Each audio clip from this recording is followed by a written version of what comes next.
Anio Sabotsy fa 7 ny volana Martsa taona 2024.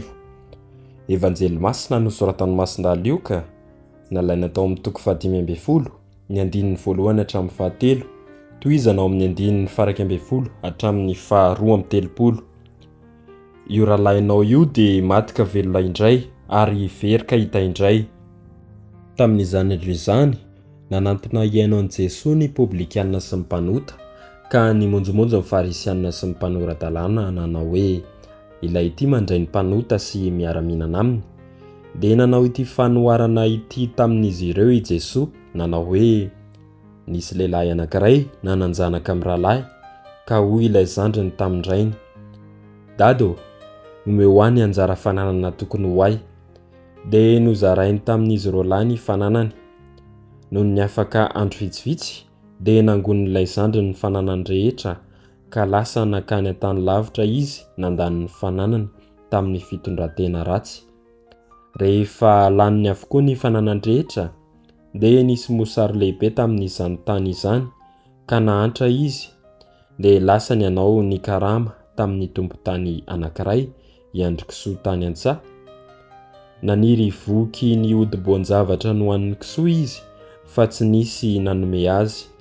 Izay vao nody ny sainy ka hoy izy, firifiry akory moa ny mpikaraman'i dada no manan-kanina, nefa izao ity matinoana ity hitsanganao ho any amin'ny raiko ka anao aminy hoe, dado efa nanota tamin'ny lanitra sy teo anatrehanao aho ka tsy mendrika antsoina hoe zanakao intsony fa mba ataovy tahaka ny anankiray amin'ny mpikaramanao re aho. Dia niainga izy ka lasa nakany amin-drainy. Mbola lavitra kosa izy dia nahatazana azy rainy ka honena ny dododony jena azy, namina ny vozony sy nanoroka azy. Dia hoy ity zanany taminy, dado efa nanota tamin'ny lanitra sy teo anatrehanao aho ka tsy mendrika antsoina ho zanakao intsony. Fa hoy rainy tamin'ny mpanompony, alao aingana ny akanjo tsara indrindra ka ampiakanjoy azy, asio peratra ny rantsan-tanany, kiraroy ny tongony ary ento ny zanak'omby matavy ka avinoy.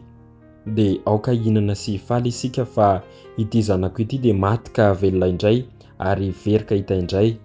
Dia nifaly izy rehetra. Sendra tany an-tsaha kosa ny zanan'lahy matoa tamin'izay. Noho ny nody izy sy mibity eo akaikin'ny trano dia nandray zava-maneno sy dia ka niantso ankizilahy anankiray sy nanontany azy izay anton'izany.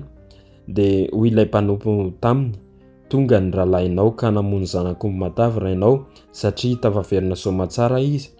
Dia tesitra izy ka tsy nety niditra ary nivoaka rainy ampandroso azy fa hono navaly ny an-drainy. Indro efa ela no nanompoako anao ary tsy mbola nandika ny didinao akory aho, nefa tsy mbola mba hanomenao zanak'o sy ray akory faleko amin'ny sakaizako. Fa noho ny tonga kosa io zanakao io izay avy nandany ny fananany tamin'ny vehivavy janga dia namononao zanak'omby matavy izy.